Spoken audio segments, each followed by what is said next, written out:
ada di remaja dan juga permasalahan-permasalahan Jadi kesehatan. contohnya kita mungkin bisa bersosialisasi atau mungkin cari tongkrongan yang mungkin circle yang gak toksik lah, yang bisa saling support, yang bisa saling bantu gitu. Ketika kita ada mungkin lagi ada permasalahan, teman kita tuh kayak gimana sih cara menanggapinya?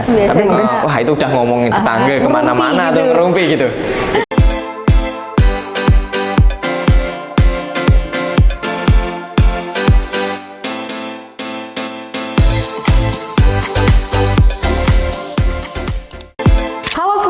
Balik lagi di podcast teman kita. Kali ini kita akan membawakan tema yang tentunya menarik, yang dimana nggak jauh-jauh dari tren isu remaja, yaitu terkait building adulthood mental health from the influence of life. Jadi bagaimana cara kita membangun kesehatan mental dari pengaruh kehidupan. Nah di sini saya Jena Adelia Farsina yang akan ditemani narasumber hebat kita dari Duta Genre Kota Kediri, yaitu dari KAD Ilham Saputra. Mungkin dari KAD bisa memperkenalkan diri terlebih dahulu. Ya, oke. Halo teman-teman, perkenalkan saya Ade Ilham Saputra dari Insan Genre Kota Kediri dan Duta Genre tahun 2018. Dan dari 2018 saya bergabung di Insan Genre sampai sekarang menjadi pengurusnya. Dan kebetulan saya juga masih mahasiswa aktif ya di salah satu kampus di Kota Kediri dan masih semester 3 gitu. Oke, baik. Jadi Kak Ade ini selain menjadi mahasiswa juga aktif di beberapa organisasi gitu ya, Kak ya. Jadi kalau di dalam kampus sendiri, Kak Ade apakah juga mengikuti kegiatan organisasi? Iya, ikut salah satunya. Cuman satu aja sih sebenarnya. Oh iya, karena meminimalisir kegiatan yang di luar juga ya. Bisa memanage waktu. Cukup sibuk ya, Kak ya. Yang di luar kampus, jadi mungkin di kampusnya diminimalisir gitu ya, Kak ya, biar terlaksana semua gitu. Oke, betul-betul. Nah, jadi selain menjadi mahasiswa, jadi Kak Ade ini aktif juga di eksternal kampus, internal kampus gitu ya, Kak ya. Baik. Nah, gini nih Kak, mungkin sebagian orang kan belum mengetahui terkait Duta Genre sendiri ya, Kak ya. Mungkin hanya beberapa orang yang memang dari dulunya sudah mengikuti apa itu Duta Genre. Namun untuk orang awam kan mungkin masih bisa salah paham terkait apa itu Duta Genre. Mungkin mereka menganggap bahwasanya itu hanya ajang pijen gitu ya, Kak ya. Mungkin dari Kak Ade bisa nih spill sedikit terkait Duta Genre agar nantinya mahasiswa di IIK Strada juga tertarik lah untuk daftar dan bergabung di Duta Genre Kota Kediri sendiri. Oke, jadi untuk Duta Genre sendiri mungkin banyak teman-teman yang masih awam atau belum tahu ya. Betul banget. Ada juga yang banyak udah tahu gitu. Jadi aku akan kasih tahu gitu ke teman-teman Duta Genre itu apa. Sebenarnya kalau ke ajang pageant itu iya termasuk, tapi cuma bukan yang mengarah ke modeling. Iya, karena pageant banget. itu kita sebagai role model ya bagi remaja-remaja gitu. Kita tugas utamanya sebenarnya itu mengedukasi ke remaja. Kita fokusnya ke remaja-remaja karena memang ya permasalahan remaja itu memang harus segera diselesaikan dari kita umur remaja karena nanti untuk kehidupan berkelanjutan gitu. Betul banget. Karena kita juga untuk Duta Genre sendiri, insya Allah tahun ini ada Duta Genre Kota Kediri. Sekalian promosi aja ya. Insya Allah. Jadi buat teman-teman bisa daftar, nanti tunggu aja informasinya di Insan Genre Joyoboyo di Instagram. Oke, stay tune gitu ya, Kak ya. Di Instagramnya Duta Genre Kota Kediri. Iya benar. Oke, siap. Untuk persyaratan utama sebenarnya untuk yang biasanya pertanyaan dari orang itu harus ganteng dan cantik nggak? Wah, itu sih Kak yang biasanya emang selalu dipikirkan sebelum daftar. Pasti itu karena benar-benar. kan takutnya kan dipampang di depan banyak orang gitu, harus ganteng dan cantik. Kalau ganteng dan cantik itu kan relatif, setiap orang pasti punya pandangannya masing-masing. Betul gitu. banget. Tapi kalau Duta Genre kita berfokus kepada bagaimana cara mereka itu mengedukasi ke masyarakat gitu. Terutama kita khususnya di kalangan remaja. Karena kalau untuk lansia sendiri ada tugasnya sendiri yaitu BKL, Bina Keluarga Lansia. Betul. Kalau kita fokusnya di remaja. Jadi yang kita edukasi itu para remaja dan materi yang kita bawakan itu edukasinya rata-rata itu khusus bagi permasalahan remaja, kayak mungkin kenakalan remaja, HIV/AIDS dan juga nafsa. Karena yang kita mengikuti yang lagi permasalahan di tahun ini atau di akhir-akhir ini gitu ya, Kak ya, yang marak terjadi gitu ya, dan Kak ya. juga baru tahun kemarin kalau nggak salah kita baru ada permasalahan baru di remaja yaitu terorisme. itu baru banget. Karena sekarang terorisme itu banyak banget ya, bisa lewat sosial media juga. Nah, ada beberapa cara. Ada banyak cara sih. Biasanya yang kalau teman-teman mungkin ancaman dari luar negeri kayak mungkin, atau mohon maaf ya kayak pengeboman atau semacamnya, itu yang mungkin dari para remaja itu kayak beropini cuman itu aja. Padahal banyak banget. Contohnya di sosial media, itu salah satu media dari mereka sih untuk bagaimana cara menjajah negara kita gitu.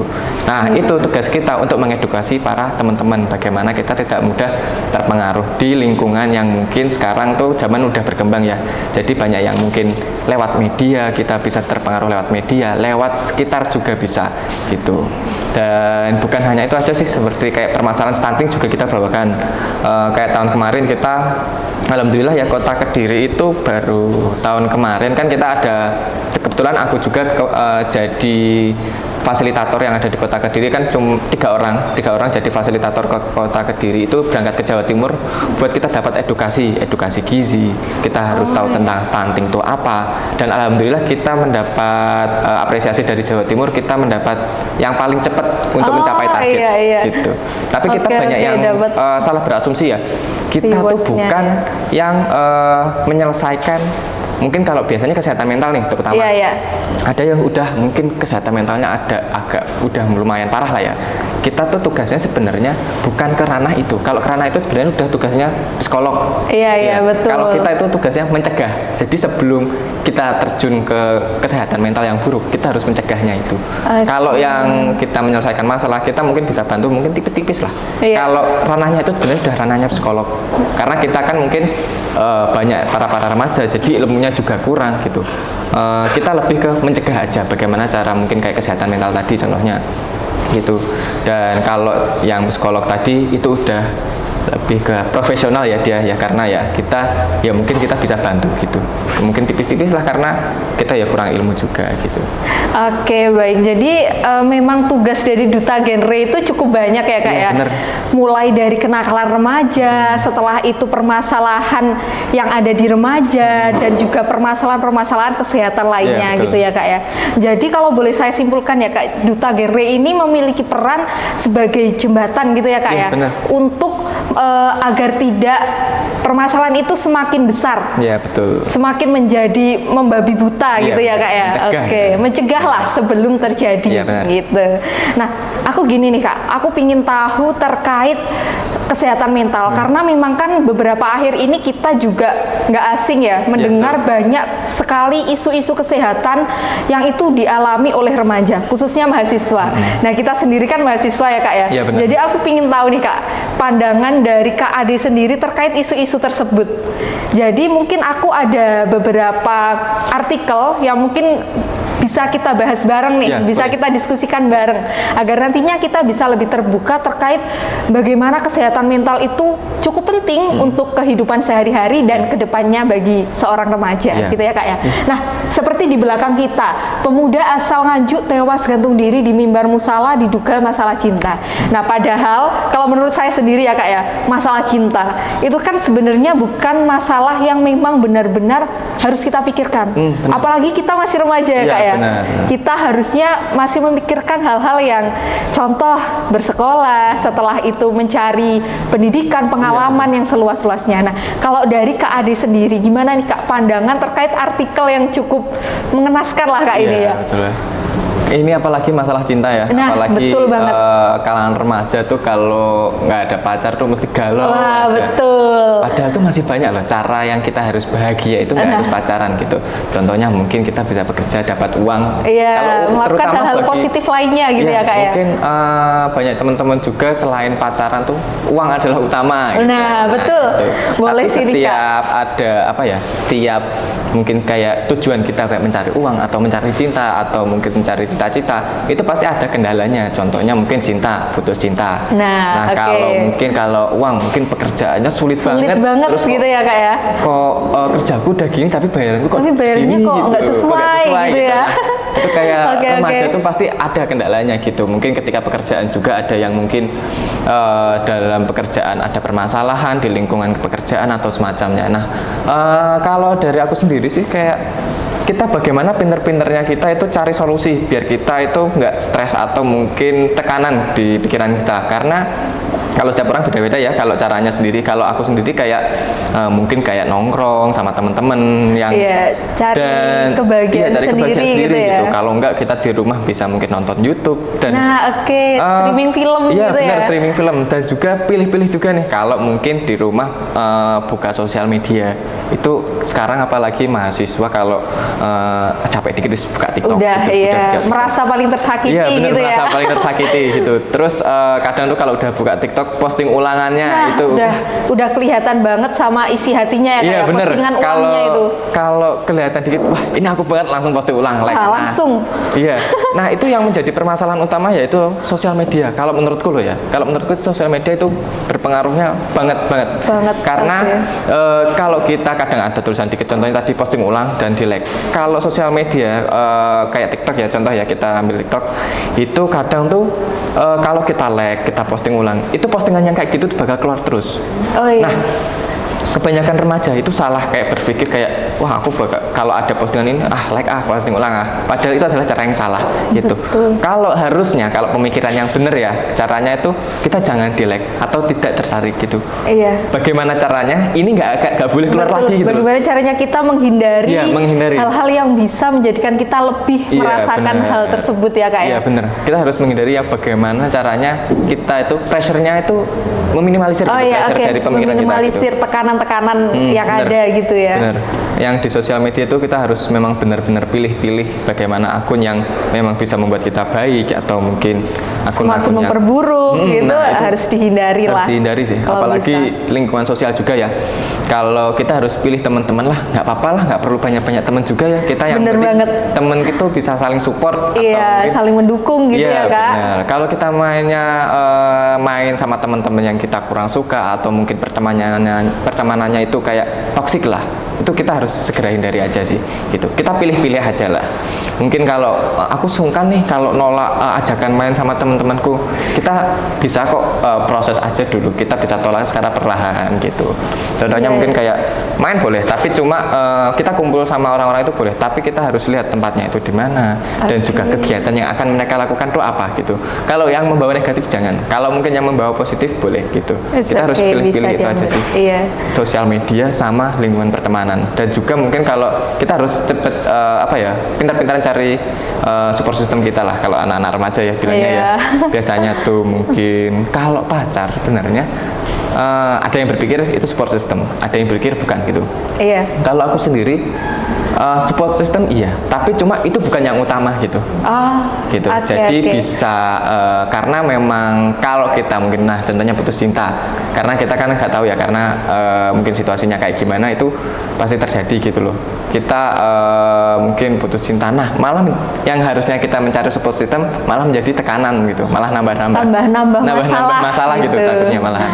Jadi hindari yang mungkin berbenefit tapi kita harus milih juga, takutnya ini jangka panjangnya gimana, merugikan apa enggak gitu. Untuk cari cinta sebenarnya nggak harus mulai dari sekarang sih, selama kalian udah mampu dan siap, mending ya ketika mampu dan siap aja. Mampu dan siap itu ya benar. Tapi mungkin karena mohon maaf ya kadang tuh ada yang udah berkeluarga tapi masih bisa gitu, masih belum rezekinya atau belum jodohnya, itu kadang tuh masih ada, tapi kita harus tetap syukuri aja sih. Karena itu udah jalannya, kita nggak tahu, kita mungkin rezekinya dengan adanya musibah kayak gini kita bisa tambah semangat atau kita bisa mencari kegiatan baru yang positif gitu, yang tanpa harus memikirkan hal-hal yang buat kita pressure gitu, yang buat kita kayak merenung di rumah atau terus berdiam diri gitu. Kayak di luar tuh kita malah yang awalnya ekstrovert jadi introvert. Karena setiap orang kan kadang kan pasti adalah kayak pressure atau mungkin tekanan, setiap mungkin akan ekonomi, cinta atau keluarga atau semacamnya lah, banyak ya kalau setiap orang ya masalahnya atau apa aja. Nah, kita bagaimana caranya kita cari solusinya gitu, dan kita hindari apa yang harus kita lakukan, apa yang nggak harus kita lakukan. Kita harus pintar milih itu sih. Jadi memang pengaruh sosial itu benar-benar sangat penting dalam siklus kita untuk kehidupan sehari-hari gitu ya Kak ya. Dan bagaimana cara kita sebagai remaja itu bisa memfiltrasi antara yang baik dan buruk untuk kita sendiri, gitu ya Kak ya. Jadi memang kalau menurut saya Kak ya, kebahagiaan itu kan memang harusnya dari diri sendiri. Jadi bagaimana kita menciptakan hal-hal yang membuat kita bahagia dan menghindari hal-hal yang membuat kita sedih, gitu ya Kak ya. Ada caranya masing-masing. Betul, dengan cara yang berbeda-beda. Karena memang setiap orang kan memiliki cara dan porsi bahagianya sendiri-sendiri, gitu. Nah, oke Kak, berbicara ke topik yang selanjutnya terkait berita ini Kak, geger wanita coba lompat dari jembatan Bajem Sukoharjo. Nah, kalau boleh saya kulik sedikit ya Kak ya, pasti ini merupakan sebuah kejadian karena mereka krisis kesehatan mental, gitu ya Kak ya. Karena mereka kurang bisa untuk mengatur emosionalnya sehingga menjadikan mereka melakukan hal-hal yang cukup mengenaskan dan merugikan diri sendiri ini sih Kak. Nah, kalau menurut Kak Ade sendiri ya Kak ya, terkait permasalahan yang seperti ini, gimana sih Kak remaja bisa menemukan identitas diri atau jati diri sehingga nggak sampai ke permasalahan-permasalahan yang seperti halnya di berita yang ada di belakang kita ini? Ya benar. Kalau kita harus mencari jati diri ya, kita nggak harus, biasanya kalau orang-orang gini tuh ya pastilah kesehatan mental mereka pasti terganggu, dan kita nggak tahu ya mereka itu punya masalah di mana, kita nggak tahu. Nah, kalau biasanya kalau orang-orang yang udah terlihat mentalnya udah terganggu atau mungkin masih kurang sehat, itu kelihatan banget. Contohnya mungkin dari SMA-nya dia itu sering ikut organisasi, karena organisasi juga termasuk hobi ya. Kalau menurutku, kayak mungkin dulu SMA ikut OSIS, Pramuka, terus PMR, PIKR atau semacamnya, semua organisasi gitu lah. Ya. Itu ketika menjadi mahasiswa, dia kok menjadi males ikut organisasi. Mereka meninggalkan hobi mereka yang dari SMA itu sering melakukan itu yang patut dipertanyakan. Kenapa gitu? Kenapa ada perubahan gitu ya Kak? Kenapa kok ada perubahan gitu? Karena ketika ya mungkin ada kurang nyaman sama lingkungannya lah. Mungkin itu menjadi salah satu alasan lain lah selain kesehatan mental. Karena kita juga harus pinter-pinter milih lah ya. Lingkungan mana yang buat kita itu berkembang atau enggak itu. Dan kalau memang ada alasan itu, jadi oke, dia pinter nih milih yang mana bagus, yang mana enggak yang bagus gitu. Kalau alasannya, wah aku udah males ikut organisasi lagi, nah itu yang harus dipertanyakan gitu. Kenapa gitu, kok bisa udah nggak melakukan hobi yang biasanya mereka lakukan dulu, ikut organisasi dulu, suka olahraga, sekarang kok enggak. Nah itu. Dan juga ini juga masih belum tahu ya, kita masih belum tahu permasalahannya apa, pasti gara-gara kesehatan mental juga terganggu. Iya, mungkin dari gitu. Sebagian permasalahan kan memang dari kesehatan mental gitu ya Kak ya. Dan ini juga kan berujungnya kan bunuh diri ya. Iya, betul. Kalau bunuh diri itu bukan menjadi solusi utama. Nah, itu kok kenapa ya orang-orang tuh bunuh diri menjadi solusi utama, padahal kalau kita bunuh diri, kata orang-orang nih, kalau yang biasanya mentalnya kena atau mungkin masih terganggu itu biar nggak mikirin apa-apa lagi, biar bebas, biar selesai permasalahannya gitu ya Kak. Kan masih belum tahu kehidupan selanjutnya setelah padahal kan belum tahu ya, setelah itu apa gitu. Kan kalian kan nggak tahu juga kita kan. sama-sama nggak tahu ya Kak ya. Kan kita kan jangan-jangan setelahnya tambah buruk, berat gitu. Bener, apalagi kalau bunuh diri ini biasanya rentan di mahasiswa atau kalangan remaja ya, karena memang isu-isu kayak gini tuh lagi viral banget dari mulai pertengahan tahun kemarin kalau nggak salah. Entah kenapa berita bunuh diri itu banyak banget. Aku juga kurang tahu sih kenapa kok, mungkin kalau opini saya, kenapa kok ini tambah banyak, karena kebiasaan orang yang aku bilang tadi, sosial medianya, gimana kita pinter-pinteran. Kalau orang yang mudah terpengaruh biasanya kalau lihat sosial media ada bunuh diri, itu udah mikirnya kemana-mana. Apalagi kalau postingan ulangannya kayak gitu, like-like-annya kayak gitu. Nah itu yang menjadi permasalahan. Kita harus pinter sih, jangan mudah terpengaruh lah. Karena kita juga manusia kadang sifatnya beda-beda. Banyak orang yang mudah terpengaruh sosial media. Contohnya yaitu kebanyakan nonton sosial media yang bunuh diri.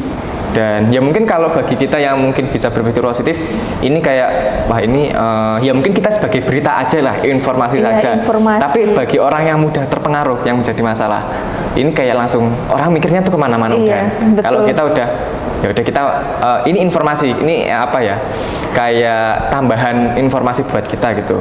Kalau orang yang terpengaruh, wah itu sih kita harus memang, kalau mungkin dari teman-teman ada yang temennya apa ya, yang gampang terpengaruh nih. Iya. Kalau bisa mungkin yang beresiko gitu ya kayak. Iya, beresiko tuh. Sering overthinking agak gitu. sering mungkin dirangkul atau mungkin ditemenin lah. Kita sering harus dilakukan pendekatan gitu lah kak ya. gitu. Dan gimana caranya kita agar yang mudah terpengaruh ini, gimana caranya mereka bisa terlepas gitu dari yang mudah terpengaruh, jadi yang selalu berpikir positif gitu sih. Oh oke. Jadi memang nggak jauh-jauh ya kak, karena kan menurut saya sendiri remaja itu kan memang masa-masa perubahan gitu ya kak ya. Bener. Dari remajanya itu menuju ke dewasa. Jadi itu kan ada masa-masa perubahan yang menurutku memang mereka itu lagi krisis jati diri gitu ya. Bener. Mereka itu ingin dianggap seperti ini, ingin dianggap seperti itu, dan terkadang mereka sendiri nggak mampu untuk membuktikan hal tersebut. Nah, dan berujungnya ya bisa seperti ini ya kak ya. Gitu. Oke. Nah, kalau di sekitar Kak Ade sendiri, apakah ada juga isu-isu terkait seperti ini kak? Kalau isu-isu seperti ini, kalau sejauh ini aku lihatnya dari sosial media sih. Tapi cuma kalau teman-teman yang mungkin punya tekanan sampai punya pemikiran kayak gitu, itu selalu pasti ada. Di lingkungan kita tuh pasti ada, apalagi lingkungan mahasiswa ya. Iya, itu pasti ada. Banget. Tapi kalau yang sampai melakukan itu, alhamdulillah kok nggak ada. Untungnya. Ya, jangan sampai lah. Ada. Dan apalagi kalau kampus-kampus ya, apalagi kampus saya adalah sampai lantai 7. Nah itu yang perlu diedukasi sih. Nah, takutnya bahaya kak ya. Apalagi kampus-kampus yang mungkin punya gedung yang tinggi. Nah itu bisa. Nah, orang yang mudah terpengaruh gitu, yang biasanya kan kadang pernah, jangan sampai ya ada yang bunuh diri di kampusnya, lompat dari gedung kampusnya, itu jangan sampai ada yang bunuh diri, karena itu merusak identitas kampus juga gitu. Karena seberat apa sih kuliah gitu? Karena kalau kita mencari jati diri, kita nggak tahu kita cocoknya tuh kerja atau kuliah. Itu pasti pertanyaan orang-orang yang habis lulus SMA tuh kerja apa kuliah? Kerja itu pasti. Atau kuliah. Nah, kita cocoknya di mana gitu? Kalau kebetulan aku kerja sambil kuliah gitu, jadi meminimalisir lah. Jadi kuliah juga iya, kerja juga iya, dan juga jangan sampai mudah terpengaruh sama lingkungan gitu. Dan kalau kita lingkungannya kuliah, itu gak menutup kemungkinan yang kerja-kerja juga bunuh diri gitu. Karena mungkin yang tersorot kebanyakan itu remaja. Kalau yang bekerja, mereka kan belum, gak tersorot lah mungkin ya. Kita kan gak tahu ya, mungkin berita yang kita masuk ke sosial media kita itu cuma rata-rata mahasiswa. Sebagian besar mahasiswa gitu. Bener, kalau yang contohnya yang putus cinta tadi, itu kan belum tentu mahasiswa juga. Pasti ada mungkin di pekerjaannya gitu, atau mungkin di lingkungannya. Nah itu sih, kalau yang utama lingkungan juga harus kita bagus-bagusin, gimana caranya lingkungan kita itu sehat gitu. Betul. Nah, kalau dari Kak Ade sendiri ya, terkait beberapa banyaknya isu kesehatan mental, dan itu pastinya sangat mengganggu nantinya kehidupan remaja selanjutnya. Oh ya, tadi kan sudah membahas terkait banyaknya isu kesehatan mental yang ada di sekitar kita ya Kak ya. Nah, kalau dari Jena sendiri ingin tanya nih Kak, tips dan trik dari Kak Ade sendiri agar kita, Kak Ade dan juga Jena dan remaja-remaja lainnya itu bisa lebih membentengi dirinya agar tidak sampai ke gangguan mental gitu. Oke, kalau pertanyaan ini sebenarnya kita punya jawaban masing-masing ya, setiap orang pasti kita nggak tahu lah kita hobinya itu apa. Kalau aku sebenarnya, kalau saran dari aku ya, kalau ini cara solusi dari aku sendiri. Kalau teman-teman nggak apa-apa, kalian pengen caranya gimana, terserah. Bagaimana caranya kalian tuh happy atau kalian bisa meninggalkan pressure-nya gitu. Kalau dari aku sendiri, contohnya kita mungkin bisa bersosialisasi atau mungkin cari tongkrongan yang mungkin circle yang gak toksik lah, yang bisa saling support, yang bisa saling bantu gitu. Ketika kita ada mungkin lagi ada permasalahan, teman kita tuh kayak gimana sih cara menanggapinya. Tapi mungkin banyak ya yang kalau kita cerita itu banyak yang nggak mau gitu, karena memang banyak yang dikit gitu buat masing-masing, kayak diceritain malu atau semacamnya. Nggak apa-apa, itu cara kalian masing-masing.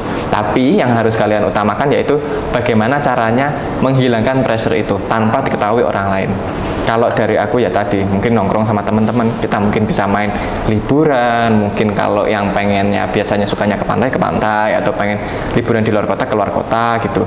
Karena dan mungkin yang ada hobinya juga kayak di rumah nih, ada yang introvert nih nggak mau bersosialisasi. Kalau aku kan extrovert ya orangnya ya, kayak suka nongkrong atau enggak kalau ada gitu. Ya kalau enggak ada kegiatan apapun kayak di rumah tuh bosen gitu, takutnya malah kepikiran yang enggak gitu. Kalau di rumah pun pasti cari kegiatan apapun itu biar nggak di rumah buka TikTok lihat isinya galau-galau aja gitu. Kayak yang tadi, jadi saranku dari teman-teman yang sosial media tadi udah aku jelasin juga ya. Jadi kalau aku sendiri tadi yang nongkrong, terus juga aku juga suka liburan juga sebenarnya. Kalau enggak, karena aku kebetulan aku bukan asli kota Kediri ya, kalau keluarga aku kebetulan dari Tasikmalaya, dari Jawa Barat. Ya, dari nah Jawa kalau Barat. enggak bisa main di sana, main pulang ke rumah gitu. Dan juga mungkin kalau yang hobinya di rumah tuh masak bisa, main game juga bisa. Nah, tapi kadang tuh kalau kita cari hobi itu kadang ada yang belum cocok nih kadang ya kan. Kadang mungkin kita aku cari hobi gimana caranya biar pressure tuh kekurang gitu. Kadang tuh ya udahlah aku mau keluar sama teman-teman, ternyata yang dipilih ini salah gitu. Jadi kita harus balance gitu. Gimana kita cari temen cari sosialisasi yang gimana caranya bagus buat kita dan juga bagaimana caranya kita berbenefit buat kita sama semua orang gitu. Dan mungkin banyak cara sih buat teman-teman ya. Kalau dari aku ya gitu mungkin. Kalau yang extrovert bisa dicoba lah. Kalau yang introvert bisa mungkin, karena semua aku coba sih sebenarnya dulu ya buat mengatasi masalah, kayak mungkin main game, kalau enggak di rumah mungkin bikin catatan atau semacamnya. Kadang tuh ada yang suka bikin catatan juga loh kalau dari teman-teman ya. Kayak mereka tuh gak bisa mengekspresikan di luar gitu, tapi mereka kayak buat catatan atau mungkin menulis diary gitu ya iya, kayak. Mungkin kayak gitu juga bisa, karena itu kan juga termasuk hobi juga kan. Mungkin dengan mereka catatan bisa mengeluapkan isi hatinya gitu. Kalau enggak bisa tapi kalau menurutku bikin catatan takutnya kalau kita ya mungkin bikin catatan tapi kita harus emang bener-bener tulus gitu dari hati kita. Takutnya nanti kalau kita bikin catatan kita malah baca-baca ulang, tapi bikin catatannya kita dalam arti hal yang positif, jangan yang hal negatif. Kita harus hilangkan hal negatif, soalnya kalau kita bikin catatan yang negatif takutnya nanti kita buka lagi kepikiran lagi gitu. Kita mungkin kata-kata motivasi kita bisa tulis, dengan kita ada permasalahan kayak gini ditulis semua permasalahannya, solusinya tuh apa gitu. Kita harus bikin jadwal gitu. Hari ini bagaimana caranya aku mungkin hari ini aku mau main ke rumah temen nih, hari berikutnya kita bisa bikin catatan, bikin jadwal lah gimana caranya kita bisa meluapkan emosi kita, bisa mencari solusi bagaimana kita bisa mencari jati diri kita tuh sebenarnya kita cocoknya tuh apa, kita hobinya tuh apa. Mungkin kalau kita cari senangnya aja itu kayaknya kurang sih. Kalau cari jati diri ya kita harus cari yang berbenefit buat kita dan banyak orang juga. Kalau kita sendiri pasti bakal banyak judge dari banyak orang ya, kayak kamu kayak terlalu menyendiri atau bagaimana. Kita cari yang berbenefit gitu, yang buat kita dan banyak orang gitu sih. Tapi kalau masalah introvert dan extrovert itu pilihan hidup masing-masing ya, mau kalian bersosialisasi atau enggak, selama kalian ini enggak menghakimi dari salah satu itu ya. Betul. Okay. Kayak mungkin yang introvert mungkin aku malas bersosialisasi di luar, aku banyak di rumah, nggak apa-apa, itu hal yang bagus juga. Tapi selama kalian nggak merugikan banyak orang itu oke, nggak apa-apa gitu. Kalau extrovert kalian mau keluar main sama teman-teman, kita cari hal yang positif dan kita menghindari sosial media yang buruk juga kalau di rumah. Karena kalau di rumah biasanya ada yang hobinya scroll TikTok, ya itu sih yang aku jelasin tadi ya. Kita harus pinter-pinter lah milih-milih gitu, bagaimana caranya kita nggak terpengaruh gitu. Oke. Jadi kalau boleh aku simpulkan ya Kak ya, kita itu untuk mencari jati diri itu pasti memiliki cara yang berbeda-beda. Caranya beda-beda. Tinggal bagaimana kita menyesuaikan dengan kebutuhan kita sendiri gitu ya Kak ya. Entah itu dengan hobi kita atau dengan kesibukan-kesibukan yang kita lakukan sehari-hari. Nah kalau boleh aku sharing sedikit ya Kak ya, benar banget sih Kak, aku mungkin juga hampir sama dengan Kak Ade.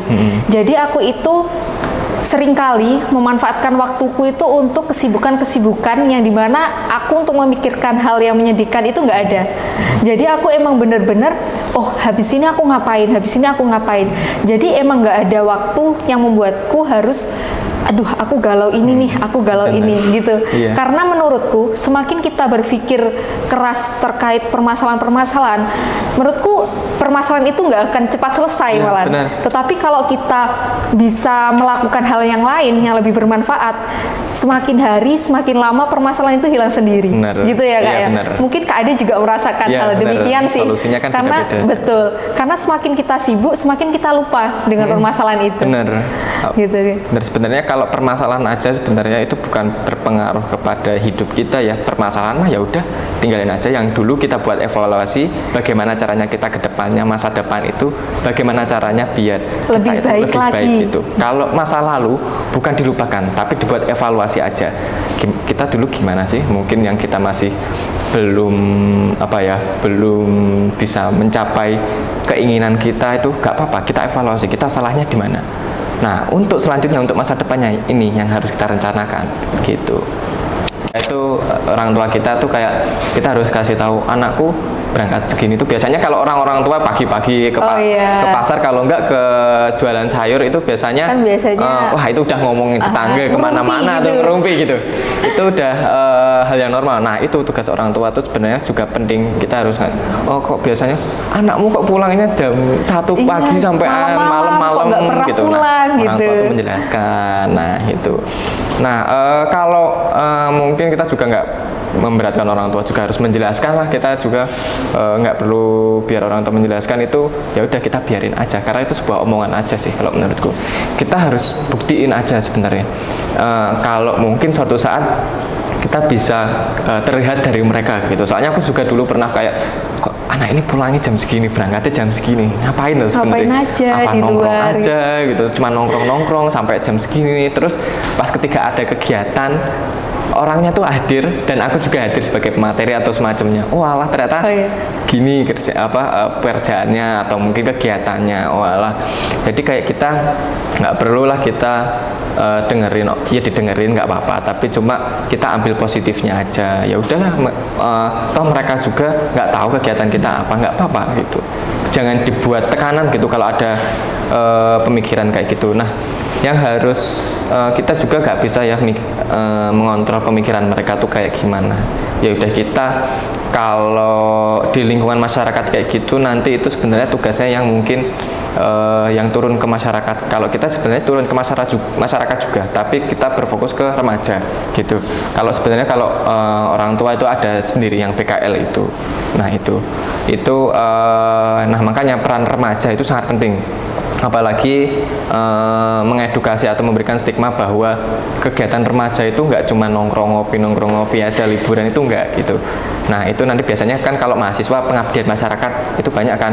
Itu salah satu bagus sih karena pengabdian masyarakat nih biasanya kayak ngasih tahu, wah ternyata remaja tuh aktifnya kayak gini kegiatannya tuh kayak gini aja. Ternyata banyak benefitnya juga, nggak cuman nongkrong aja, nggak ada positifnya. Itu salah satu bagaimana cara kita itu membuktikan bahwa kita tuh sebenarnya pengen gitu mendirikan stigma yang bahwa remaja tuh punya banyak kegiatan positif gitu. Remaja itu juga berguna gitu. Karena kadang kan orang tua juga kan terpengaruh dari anaknya yang anaknya mungkin malas-malasan, jadi mengecap bahwa semua remaja juga gitu loh.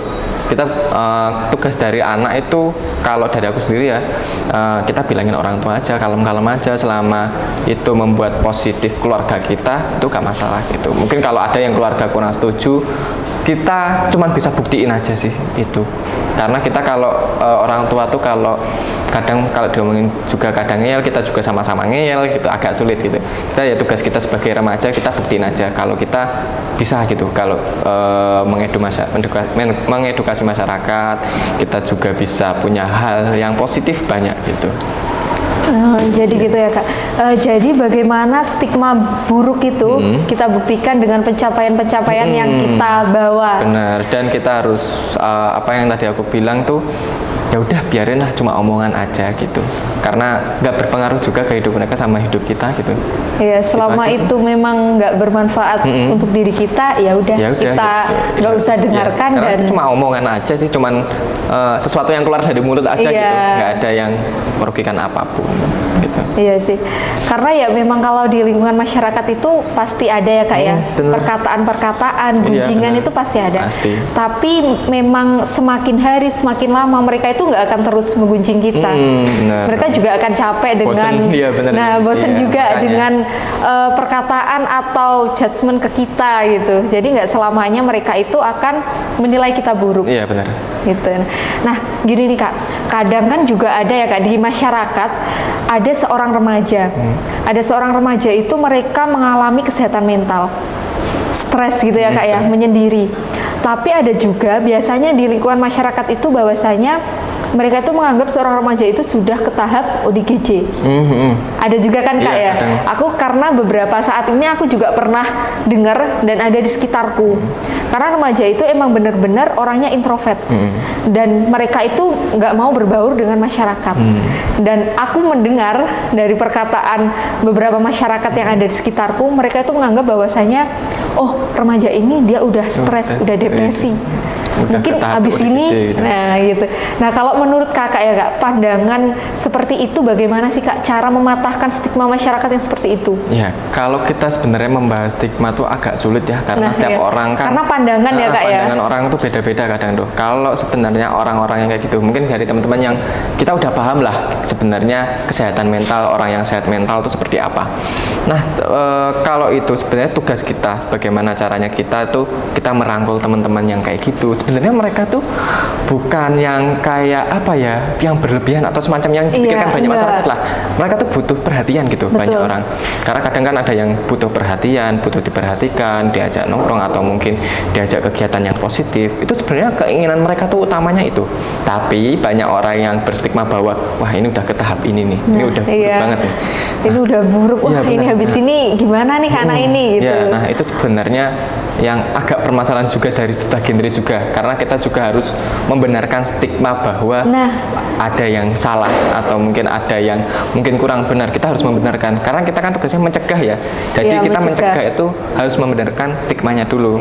Nah gitu, karena kalau dari aku sendiri ya, kalau dari Duta Genre juga ya, sebagai Duta Genre itu kita banyak program kegiatan yang nggak hanya ke sekolah-sekolah aja, mungkin kayak undangan seminar atau apalah, kita juga kadang tuh turun ke masyarakat gitu.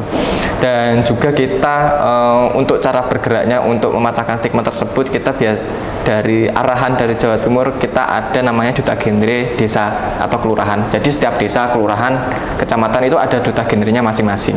Jadi kalau Kota Kediri ada totalnya 92 atau 90 berapa gitu. Karena emang banyak banget ya. Dan itu juga cara kita gitu buat bagaimana kita mematahkan stigma gitu lewat caranya yang tadi.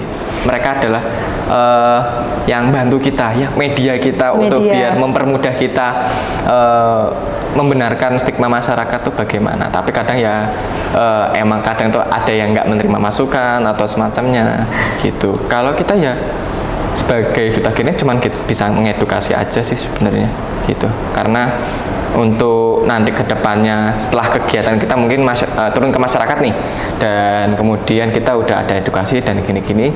Nah setelah kegiatan itu mereka tuh tinggal milih ini benar apa enggak gitu. Kalau enggak pasti mereka tetap melanjutkan stigma yang buruk itu. Kalau benar mereka melanjutkan. Kalau itu sudah haknya mereka masing-masing sebenarnya. Setidaknya kita udah berusaha, kita melakukan semaksimal mungkin, kita udah coba berbagai cara yang sekiranya kita mampu lah. Tapi kalau mereka milihnya berstigma buruk, kita mau gimana lagi gitu. Kita setidaknya udah berusaha gitu. Kita tetap cari cara bagaimana caranya pemikiran mereka itu bahwa kesehatan mental tuh gak bisa disepelein gitu. Bukan yang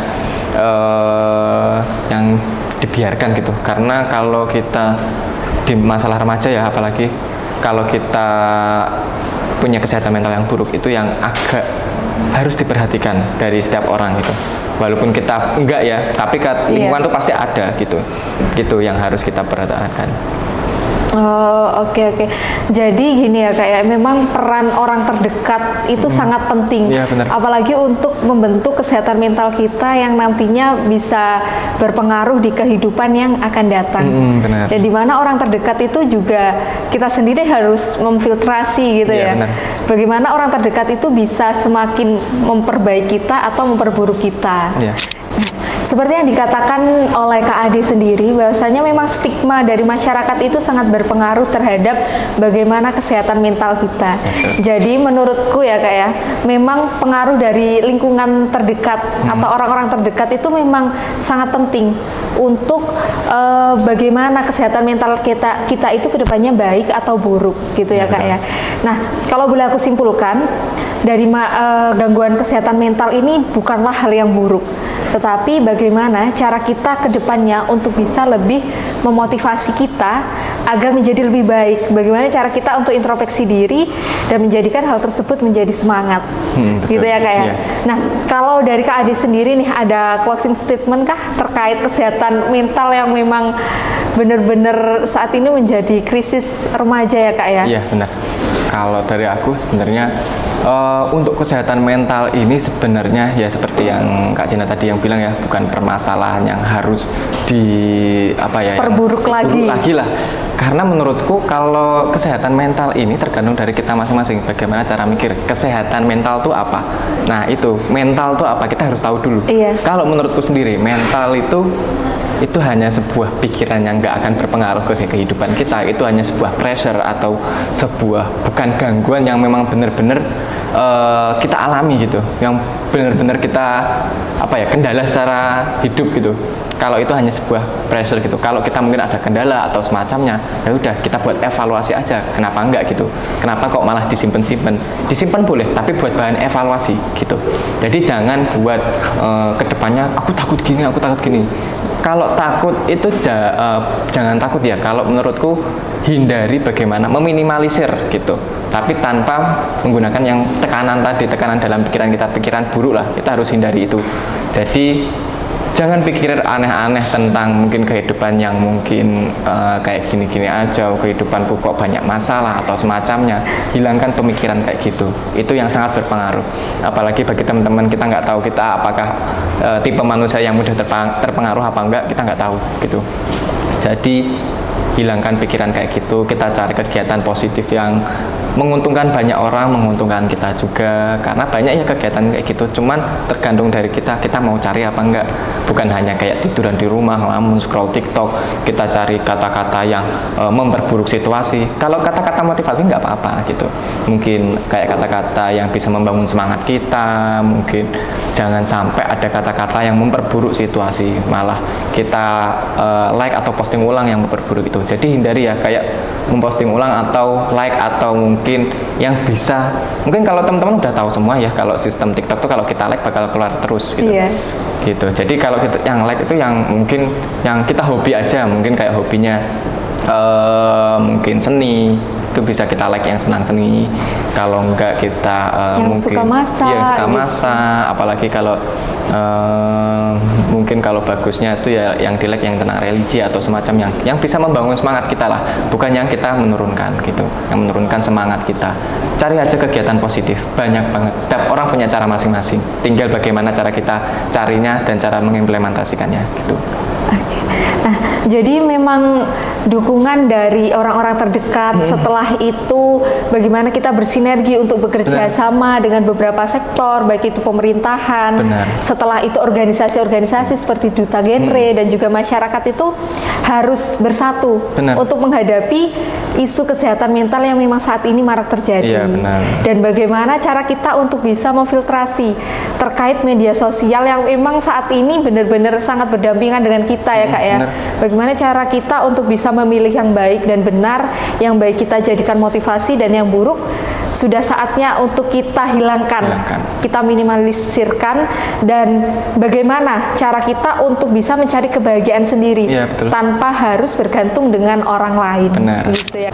Nah, itu tadi tips dan cara dari Kak Ade tentang bagaimana cara kita untuk mengatasi gangguan kesehatan mental, yang pastinya itu tidak jauh-jauh dari bagaimana cara kita sebagai remaja untuk menumbuhkan positive vibes dan juga menjadikan remaja lebih baik dalam meraih mimpinya. Nah, oke Sobat Podcast, di episode kali ini kita sudah mengupas tuntas mengenai isu tren remaja, yaitu tentang kesehatan mental. Dan jangan lupa untuk ikuti episode lainnya terkait tren isu yang pastinya lebih menarik.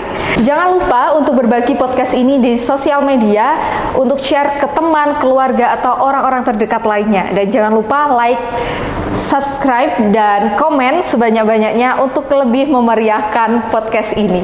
Dan saya, Jena Adelia selaku moderator, dan juga Kak Ade sebagai narasumber hebat kita, pamit undur diri. Sampai jumpa di episode selanjutnya.